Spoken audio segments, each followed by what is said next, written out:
রাজ্যে ক্ষমতা হস্তান্তরের আবহে তৃণমূল সুপ্রিমো মমতা বন্দ্যোপাধ্যায়ের পদত্যাগ না করার সিদ্ধান্তকে কেন্দ্র সুর চড়ালেন সুকান্ত মজুমদার। তিনি স্পষ্ট ভাষায় জানান, গণতন্ত্রে পরাজয়কে মাথা পেতে নিতে হয়।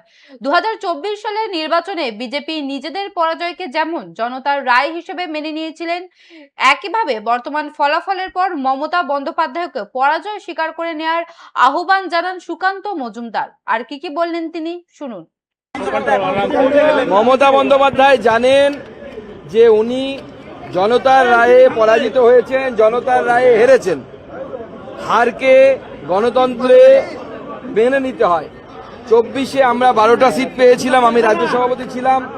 আমি হাত জোর করে মেনে নিয়েছিলাম যে হ্যাঁ, ভারতীয় জনতা পার্টিকে জনগণ ভোট কম দিয়েছে, সেজন্য আমরা 12টা সিট জিতেছি। আর ওরা বেশি ভোট পেয়েছে, তাই বেশি সিট জিতেছে। জনতার রায় আমরা মাথা পেতে নিচ্ছি। আমার মনে হয় মমতা বন্দ্যোপাধ্যায় এবং তার পার্টির উচিত সেইভাবে জনতার এই রায়কে মেনে নেয়া। নচেত এই যে ইভিএম, ইসি, হ্যান ত্যান বলা মানে আপনি বাংলার মানুষকে আরো একবার অপমান করছেন। আর বাংলার মানুষকে যত অপমান করবেন, যত বাংলার সংস্কৃতিকে অপমান করবেন, বাংলার মানুষ ততবার আপনার বিরুদ্ধে ভোট দেবে।